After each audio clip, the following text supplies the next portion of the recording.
Welcome to New Cyber Frontier, bringing you the latest news on cybersecurity and the local Colorado economy, focused on cybersecurity industry growth and initiatives that support cybersecurity economics. We hope this special series on blockchain builds your excitement for a possible future which empowers individual privacy. Please follow and participate as New Cyber Frontier is supporting a grassroots community effort to empower the individual in the digital age. Check out privacyforthepeople.org to see the upcoming crowdfunding campaign. Now sit back and enjoy as we introduce our great guest for today's show.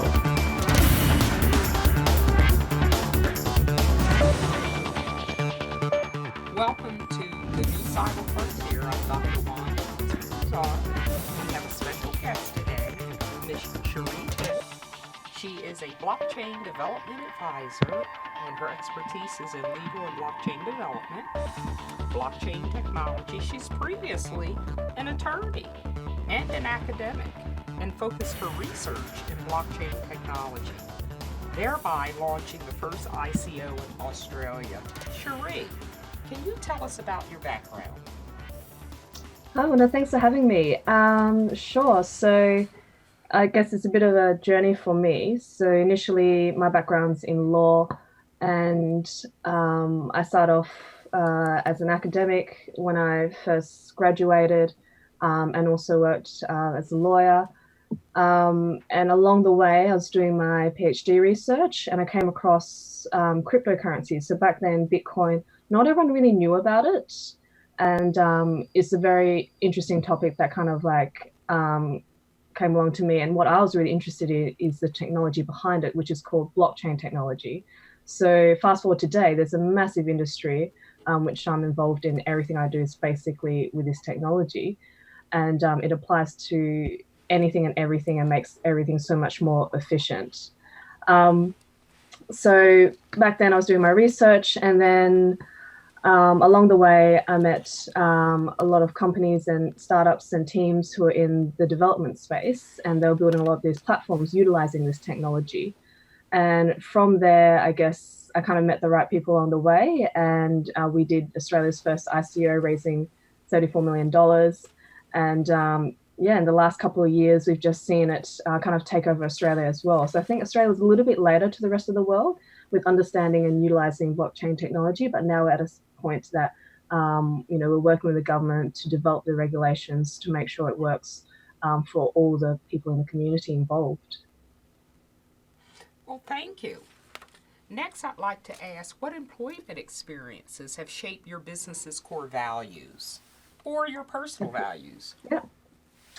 There's actually been a lot, but I have to say throughout all this journey, the biggest thing for me is the team. Like, I can't say hands down enough.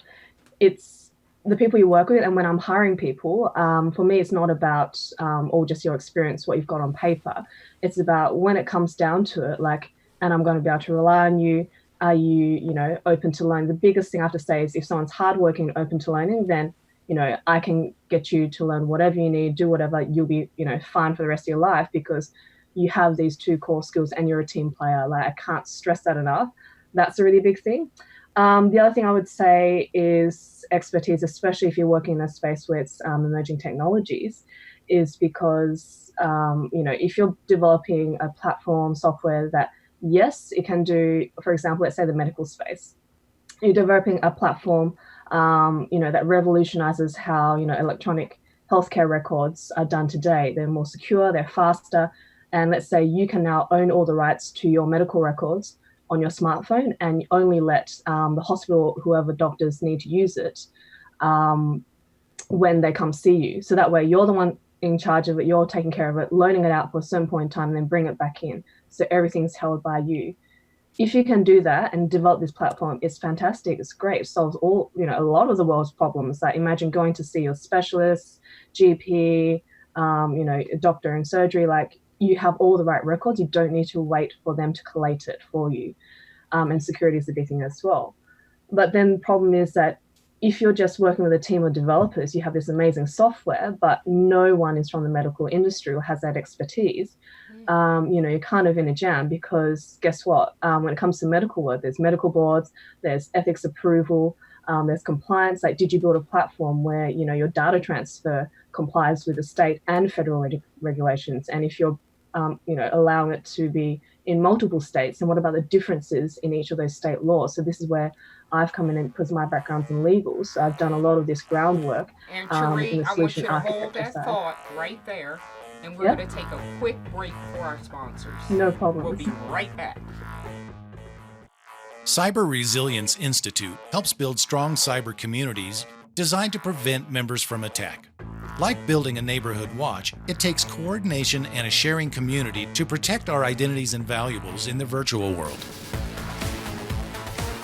Typically, we hear that organizations know they need to do something to protect their cyber assets, but don't know where to begin. Let Cyber Resilience Institute help your community create an action plan. Cyber Resilience Institute will build your community or business marketplace so that it is designed to support a collective cyber defense. Contact them for more information at cyberresilienceinstitute.org. Let's pick up where we left off. It's a pleasure to have you. And again, listening audiences, this is Miss Sheree Ip, and she's in the business of blockchain advising. Sheree, we were just responding to your personal values and core values and those employment experiences that have shaped them. Let's continue. Yeah, so I think the first one I mentioned was the team, expertise, and yeah, I think those are the two key ones for me that I've learnt, throughout my journey, is that they're integral to making, startup a business work, especially when it's all hands on deck. You just need people who can, put on all hats. I think for me, I've basically done every position in a company, from marketing, obviously legal, the development side, project managing, events, public facing in terms of PR as well. I think there's probably no area I haven't done at this point. It's just being able to have all those, all those skills under one hat is, absolute necessity. And having a team that can do these things as well is just as important and amazing. Phenomenal. Describe some of the benefits of serving your particular market niche. Yeah, for me, I'm in a very, interesting and lucky position because of my background. When I first started looking into how, cryptocurrencies and blockchain technology can work and apply from a legal standpoint, it's really kind of rolled over into the projects I've worked with and the development side of things, to now that I'm working on a non-for-profit board called Blockchain Australia. And what we actually do for our members is we're advocating with the Australian government on certain areas and topics to make sure the regulations are right and pave the right way for all the residents in Australia. Because what happened initially, when I think back in 2014-15, when cryptocurrencies became a thing that was more in mainstream media, we got some regulations that weren't very favorable. Basically, it put anyone who was dealing in business in a position where they were hit by double tax from the government. So what we eventually did was step in and able to navigate that and finally get that amended, I think last year it was, and get a bill passed. And now the government, working with us, they're reaching out to us and members and industry and the community to say, hey, we're going to do put in this law. What are your thoughts? And, what do you think can happen moving forward? So we just had a call the other week, a 2-hour-long call with like 30-odd people and people from office of the Australian government, just having these conversations with them. And they got a lot out of it. We also got a lot out of it because we're able to say, well, we know they're looking at this. However, they're looking at this area, which, they're probably wasting their time on, and they're able to see, okay, so the real area we should be, and the issue we should be addressing is this area over there. So it really helps, a really long way to be doing these type of efforts. Mm-hmm. So in summary, your work on a nonprofit board called Blockchain Australia Yep. has served a role in helping the government with its policy development prior to passing laws to help prevent circumstances like double taxation, which has been experienced in the past. Am I right in saying that? Yes, completely. And because we've seen a lot of, like, for me, it's like looking at it in a bigger picture. Because, like, we don't have these conversations. The first time the legislation was passed, you saw companies being shut down. A lot of these guys, like, they, developed this technology, they quit their day job, put their life savings in it, and suddenly they now have this technology they can't use. Other companies that did have the money, they went offshore. So that means no tax from Australian government, no jobs created. So you're looking at that trickle down effect of the ecosystem. As well as things like, the up and coming generation, like, it's opening new doors, new avenue opportunities for them. So, it's these type of decision kind of like, affect the ecosystem as a whole. And by keeping it in Australia and making sure it works for both parties goes a really long way. Mm-hmm. When you use the term ecosystem, I automatically thought about what sustainability goals you may have in your role. For me, that's a really big thing because I think, I don't know how much everyone's aware of, I think when it comes to Bitcoin and all this other cryptocurrency, there's a lot of computing power that goes into it.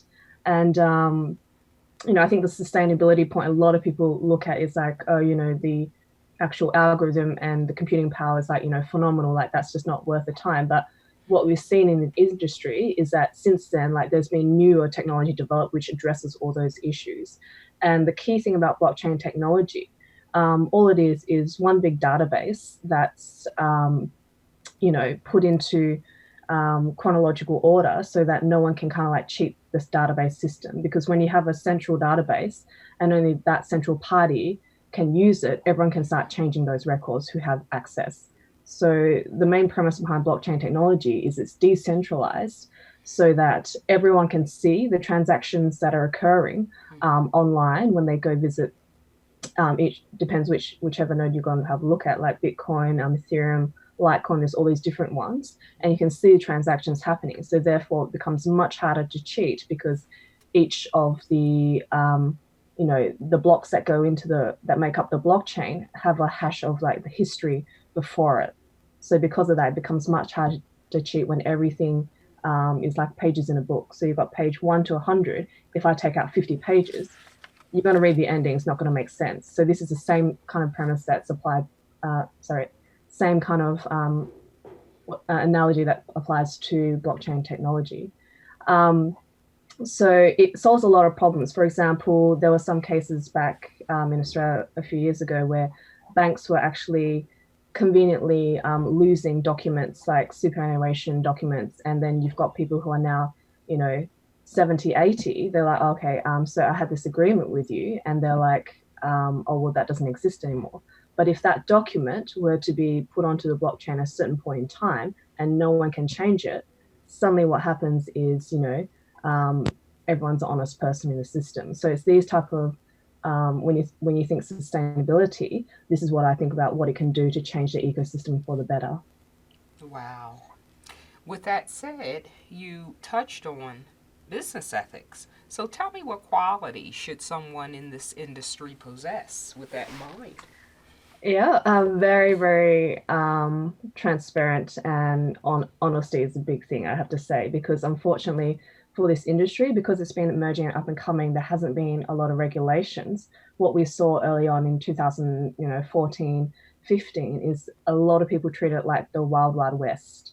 I guess if you want to look at it from the point of view of Uber and them disrupting the taxi industry, Uber was able to get away with a lot of things because they have the consumer base. For all of us, for example, in Australia, we're charging, for a 15-minute ride, $80. I look back at that now and like, that was insane, but we would pay that because there's no other choice.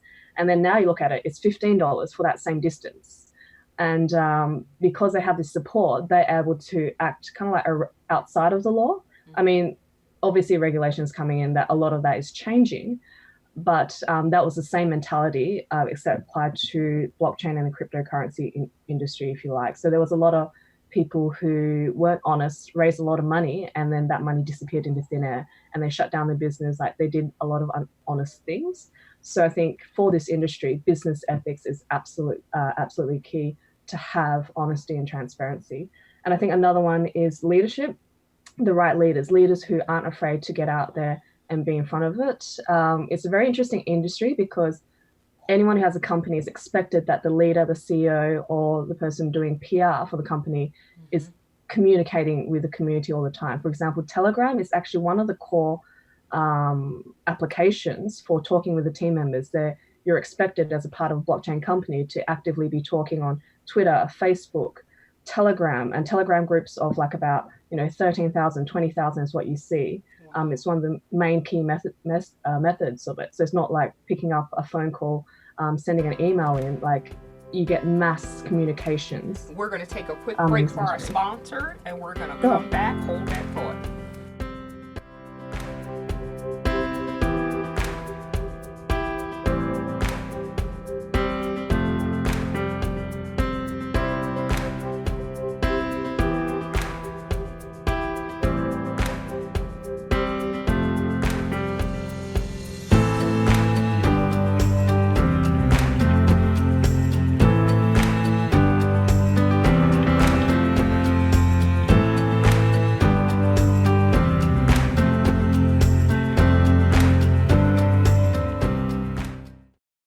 Murray Security Services are your cybersecurity experts with decades of experience providing professional training services for our clients in various industries. We offer professional training and certification in areas of cybersecurity, safety, health, and environmental services at our academy. Our in-person and online training provides a collaborative environment where students can interact directly with instructors through live chats or in private classrooms. Visit murraysecurityservices.com for more information. We're back. New Cyber Frontier. Dr. Wanda Cousar conducting an interview with Sheree Ip, blockchain advisor. And what do you see as being most productive in today's society, or I should say globally, in the area of blockchain? That's a tough one because everyone is building all these different applications in different industries. I say it's not about what's most productive. It's about who's doing the hard yards to get where it needs to be. For example, we talked about medical earlier. For medical industries, that's going to be a long run. You're not going to be able to implement a EHR system to take over all the paper legacy systems we have now. That's not going to happen overnight. So if you start that, let's say last year, if you make enough progress to have your first trial in 3 years, you're doing amazing already. And 5 years to get it into like one hospital out of in one state. I think that is massive progress. So a 5-year mark for medical company is phenomenal. And I think for a lot of the bigger insurance is also another area that's quite tackled in blockchain. And for that, again, I imagine there'd be hurdles. And what you're looking at is getting a test done in to a very small bunch of consumers for insurance companies. So if we were talking about 2 years to get a pilot done, that would be great progress. Things like verification, because of blockchain's unique ability to verify when a certain transaction happened in a certain point in time, you have a document that hashed to the actual blockchain, and you're able to pull that up. That's something that can be done relatively simply. And I think, having that up and running within like about, 6 months to 1 year, that's really good progress. So I think the question is, when it comes to productivity, progress of this technology being applied in industry, it's actually quite dependent on whichever industry we're talking about. Okay. Can you share any short and or long range goals that you might have at this point in time? For me, I think there's definitely a lot I want to do and achieve in the industry. I think one of the big key ones that I want to, a long-term one would be shaping the regulation in Australia and, making sure our policy efforts are consistent and apply as well to the whole of Australia and not just, certain single entities, like having that unique voice. And that's something that we've done recently because there were another association called ADCA, and what we did in Blockchain Australia is that we actually decide to merge together. So two different advocacy groups for Australia, we decide to combine all our efforts. So now we have a massive board of over 10 people, but that's at least we're one united voice. So I think doing something like this long-term ongoing is fantastic for me in being able to help, Australian community shape that policy effort. Short-term for me, I guess, that's a bit of a tough one because I think they're all really long-term projects at this point in time. But I think for me would be seeing a lot more of the projects that I'm working on have a lot more development and a lot more consumer base, and just getting it out there what blockchain technology can actually do for certain industries and how it can actually change a lot of the, I guess, outdated processes and models that we have today in business. Okay. I'd like to ask if there are any opportunities for collaboration, how can someone who is interested contact you? It's pretty easy for me by email. I'm on Twitter, LinkedIn. So those, very easy to contact. Okay. Twitter, LinkedIn. Is there any particular name? Would it be under your name, Sheree Ip? Just Sheree Ip. So Twitter's under my Twitter handle, Miss Dior Sheree. Long story behind that. Okay. And email's just ipsheree@gmail.com. Okay. Fantastic. I'd like to ask you to conclude with any promotion that you would like to utilize at this point in time, so we can get a better idea of, the focus of your company, your brand, and so forth. Sure. Actually working on two very interesting projects at the moment. The first one's actually called Toon. So if you're into your music, electronic DJs, you might have heard of Gareth Emery. So he's one of the founders behind Toon.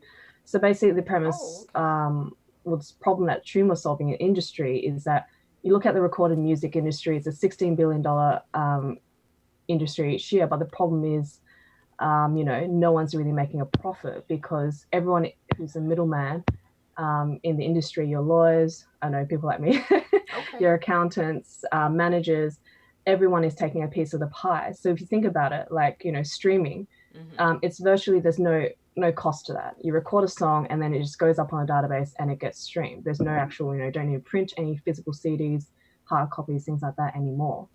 So what Toon is actually doing is they've created a model where we actually have a platform that you, as a complete copyright owner of your music, your content creation, you put up a song onto a platform, it gets streamed, you get paid in cryptocurrency notes, and each day you're able to see exactly what you are getting. Whereas for some streaming platforms, what you're seeing is, you might get paid 6 months to 2 years down the track and you have no idea what it is. There's no way of really knowing. But with this technology, like using blockchain technology in the background to do the accounting, everything is seamlessly and instantly done.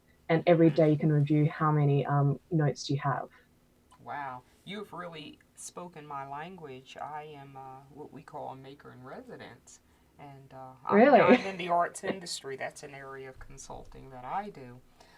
Can you elaborate a little bit more on that? You said that streaming, it sounds to me like it's going to broaden the access for those in the entertainment industry so their work can be listened to on a global scale and they can be ensured payment that's secure. Am I right in saying that?